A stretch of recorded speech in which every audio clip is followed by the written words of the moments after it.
People who have cheated before, why did you do it? He cheated first, and I was young, petty, and thought revenge would make me feel better. SP basically whenever you start to consider cheating on your partner, give it a test wank first. My post-nut clarity is what keeps me from cheating. I have fantasy after fantasy popping in and mostly with friends or spouses of friends and PNC, and a repulsive tote on cheating. Hurting a loved one for sex makes me never going for it. Edit. I am just putting out the way that works for me to not send those daring DMs, engaging in risky behavior, etc. I'm actually very faithful and cheating is not worth it. It's a fantasy just because I would never do it. When I have dreams about being with another woman, as soon as it turns sexually I tell the dream lady, no, I'm married, lol.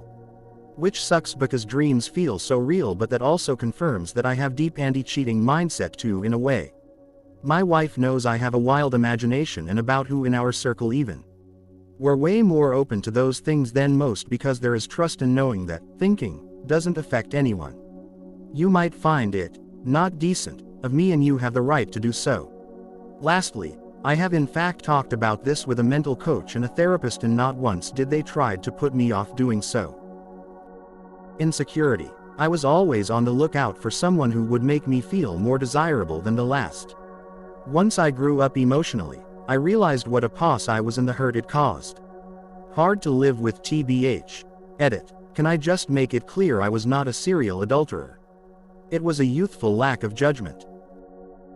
Yep, exactly this, plus being an alcoholic, which makes all the decisions so much more dumb. It's awful to reflect on and makes me feel so cheap and shitty, like it just happened even though it's years later. This is basically exactly how I feel about my past promiscuity. I never thought I was attractive or worth a damn and sought validation. I have grown up and realized what a fool I was and how reckless I was in my dating years. Also, looking back at old photos, I was a total smoke show. How did I not think I was good looking? As someone who's been cheated on and still feels hurt by it years later, this is an interesting perspective, as I always thought cheaters never felt any remorse. So kudos to you for becoming self-aware. Hope it gets better for you. Yes, I hurt someone who was very sweet once, too. Didn't cheat, but I just wasn't where I could give what I had to in a relationship. I shouldn't have started it, but we just fell into it. If you're reading this, Julie, I'm sorry. Similar shit happened to me with a girl named Julie as well. She was a doll to me. I didn't appreciate it. Some other girl threw herself at me, and while I didn't sleep with her, I got a bit too handsy for a brief moment, then stopped and left the situation. Drove 4 hours to see her, rented myself a hotel, and confessed what I did. Fully expected the end right there. We didn't break up for another 6 months, but damn did it wreck me even thinking about what I did to someone I loved and that loved me as well. I realized later I just wasn't ready for what she had to offer, too immature and suffering from gigs in that moment. I apologized to her then, but if a Julie ever reads this and it strikes a chord, I'm sorry for being an immature dickhead. Funnily enough, I had been cheated on too before I myself made my huge error. I understood the hurt, yet I still made the same mistake. It's because of people like you we feel regret. Good people get hurt. This is going back 25 years ago and it's still a stain. Hindsight is a wonderful thing, but sometimes moral errors make us better people too. Yep, I totally did the same, and also I was abusing steroids at the time. 5x the testosterone makes you so messed up without you even realizing. That was 10 years ago and didn't even think about the consequences. I was a gym rat, 7/10. I looked like fucking Thor. My confidence was through the roof, but I betrayed the only girl that I ever had real feelings for. Definitely a pos, and it does haunt me till this day. Ironic actually, as she messaged me out of the blue last week and it kinda traumatized me a bit. So yeah, as the saying goes, you don't know what you got until it's gone, and now I'm being tormented by the only one I ever had feelings for. Yep, I totally did the same, and also I was abusing steroids at the time. 5x the testosterone makes you so messed up without you even realizing. That was 10 years ago and didn't even think about the consequences. I was a gym rat, 7/10. I looked like fucking Thor. My confidence was through the roof, but I betrayed the only girl that I ever had real feelings for. Definitely a pos, and it does haunt me till this day. Ironic actually, as she messaged me out of the blue last week and it kinda traumatized me a bit. So yeah, as the saying goes, you don't know what you got until it's gone, and now I'm being tormented by the only one I ever had feelings for. 100% pure lust. That's it. I'm not proud of it. And willing partners. It was amazing how many times when I did have a steady girlfriend I would suddenly get propositioned by random women, or worse yet, my girlfriend's friends or sisters.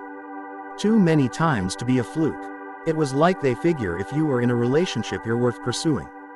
But when I was single, most times I couldn't get a woman's attention. So it was an ego boost, but ultimately I decided to be a better person, and like some have said, I met a person who I truly thought was the one. And to a certain extent I did, it just didn't last through no fault of my own. Lots of factors. 1. You're absolutely right, once you're taken, some women may see you as worth pursuing. Some may also see you as a validation conquest. But there are other factors too. If you're in a relationship, you're probably not coming off as trying too hard. You're more relaxed and more confident, probably don't have sex as a goal as often. You also are proven not a creep, you're safe. Also a very good chance you're more sociable with single women. When you're single, you're probably mostly hanging out with your friends, who are probably mostly guys or their girlfriends. When you're in a relationship, you're probably hanging out at least some with her friends, who are more likely to be women. It's called pre-selection. Women judge men wanted by other women as more attractive, and being in a relationship shows that you've been selected by another woman. Interestingly, women tend to rate a man in photos where he is surrounded by women as more attractive than otherwise, whereas men tend to rate a woman in a photo surrounded by men as less attractive. This is what recently happened to my husband. We've been married 15 years, and it was a woman online who played the same video game as we did and happened to be local. I wasn't around much because I had been taking a break for other games, and she thought all of his commentary about his wife was a joke and he didn't actually have a wife. She eventually propositioned him outright, and he reiterated he was married, and she was so embarrassed. He gave me full disclosure when it happened and we laughed it off as a joke. However, she kept being flirty and like being weird about wanting him to take her to a special restaurant that was local and that it would be his treat. At that point he was like, you should join this Discord server just so she knows you're real, and after I joined she pretty much fell off the face of the planet and disappeared. Which in a way sucks, because from what I understood she and I had similar interests and could have been friends, but it's very obvious in hindsight she just wanted to fuck my husband and was treating this online game as a potential dating app. In hindsight, after all of this, I also call bullshit that she didn't think he was married and was in reality testing to see if he'd still meet her. When you grow up being in turn neglected and told you're not good enough, validation is like a drug, and intimacy is the ultimate validation. So much therapy to undo this. I'm just recently realizing how I didn't receive enough attention and validation from my parents and how much it's influenced my choices. Meeting someone and having them be into me physically is the easiest validation boost I can find. People who grew up with parents actually interested in them and with an instilled sense of self-confidence don't know how good they have it. I don't inherently feel important or relevant, so I'm always looking for someone to tell me otherwise. I recently split up with my ex because I found out she cheated. She's not a bad person, but she's grown up in a difficult family. Mostly because her brother is unwell mentally, and has been for a while, so a lot of her parents' attention went to him and keeping him out of trouble. She has extremely low self-worth. Somehow she needs external validation, and while I was able to fulfill that while near her, it went down the drain once we went long distance. I would have never expected her to cheat. She was the sweetest soul in the world. But the craving for attention and validation. Somehow you can be the best person in the world one moment, but that shit will tear you apart and make you cheat on someone you love and adore, apparently. Anyway, just wanted to give a thumbs up. You hit the nail on the head there, I think. If you cheated, I hope you forgive yourself. Although no one deserves it, you didn't do it because you're a bad person. My ex was done in the bedroom and even said they were no longer interested in me physically, sexually. I should have left at that point, but with kids and the financial hit of divorce I just looked to fulfill that need. I later divorced and it was a big financial hit, but oh my god what a relief it was getting out. Getting out of an abusive relationship is where the true pleasure comes from. My father had psoriasis on 80% of his body for as long as I could remember. He had tried everything to get it to go away. My mother divorced him, and a year later he was almost completely psoriasis-free. This is exactly the situation for me. Ending a 17-year marriage this year after the last 2 of those years being trying to find a balance between stability for the kids and some kind of affection for myself. I'm now in the process of bankruptcy post-divorce, but the freedom and self-respect I've gained has been well worth the price of admission even if it scared the absolute shit out of me. I broke up with a similar, dating a needy brick wall dynamic after a year of a dead bedroom, and she immediately, read as 3 days later, had a threesome with an ex-mutual friend and his GF. Def took a mental and emotional hit from that one. The worst part is I found out 2 days after it happened when she was begging me to get back together. When I turned her down then she told me. I just know if we got back together she would have never told me. She messaged me every week for months saying I abandoned her. Some people are just so self-centered it's wild. That's how my last relationship fell apart, right down to the issue with them having needs they always wanted met, but being completely unwilling to put in the effort to ensure my needs also were met. They told me they aren't going to do anything to be better or help meet my needs until I fix things to where they don't feel like their needs aren't met. But they always had an ever-growing list of needs. Half the things weren't needs, they were just demands so that I would handle things for them instead of them having to face their emotions and handle it themselves. I got fed up, started caring less and less about being reactive to crises, stopped caring if they were upset or had an unmet need, and basically just checked out. I just didn't have it in me to wake up, coddle them, go to work, coddle them via text, get off work, go home to them in a bad mood again, coddle them more, get blamed for all the problems they face in life, coddle them more, and maybe get some free time to read, play a game, or garden, only to then get complained at for spending my time and attention on something other than then. Wash, rinse, repeat. Every day became a never-ending waking hell of caring for a person who seemed like they were using their needs to try and actually break me down and destroy. I'm free now, which is sad that since my exit the only way I can think to describe it is I am free. I loved them, and now that I am out I see how much a prisoner I had become in my life, subverting all my wants and needs in the pursuit of fairy tale that my ex could ever be happy. I hope they one day figure out that being happy is a choice and not something that magically happens. My partner cheated on me shortly after I had his baby. I wanted to leave but I convinced myself to stay. The logistics of having a baby in 24-hour care challenging on your own. He refused to have sex with me. At some point someone got me in a weak spot. Somewhere between exhaustion, low self-esteem, and the sheer opportunity of having an orgasm were too strong for me. I'm deeply ashamed. Shortly after I picked myself up and the relationship ended. I should have left sooner. Someone telling you that you are beautiful, talented, and special after being invisible can feel like a drug. I don't expect sympathy from anyone for my actions. But I do have a lot of sympathy for others now. I have sympathy for you. I truly do. I'm sorry you feel deeply ashamed, but I'm really glad that you got out of that relationship. If this helped you get out, so be it. I cannot and won't pass judgment here. It's too complicated, so in the end my takeaway here is that you got out.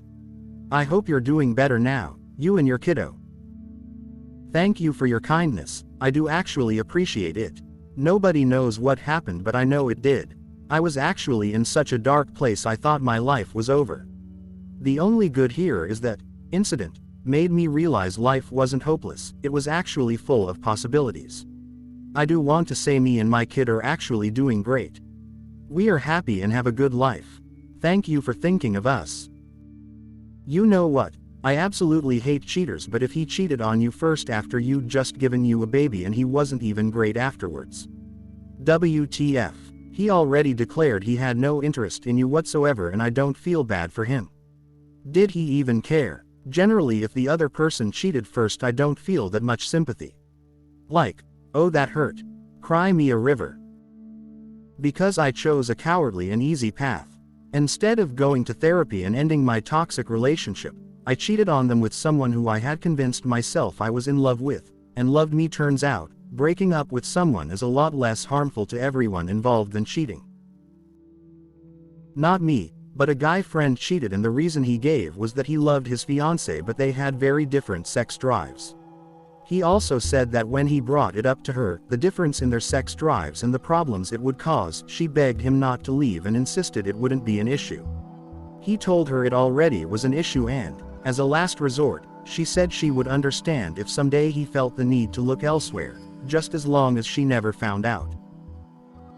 The girl admitted to saying all this but explained that, 1. She would have said anything for them to stay together in that moment. She didn't think he'd actually be fucked up enough to cheat, and 2.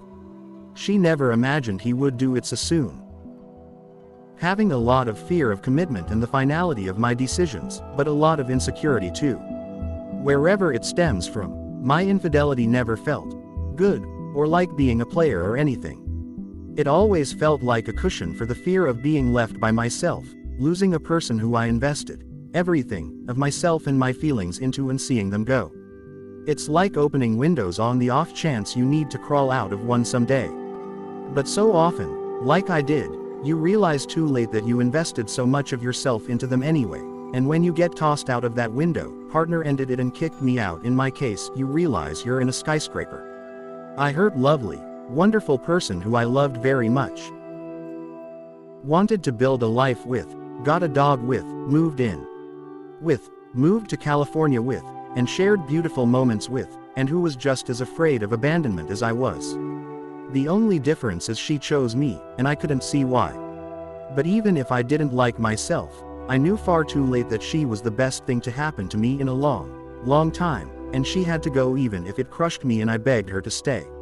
I only hope that she's happy, wherever she is, being the best thing to ever happen to somebody else who loves themselves enough to treat her the way she always deserved. We don't decide how we get shaped by life and its traumas and tragedies, but the simple truth is that when you want all of somebody's love, you need to give all of yours.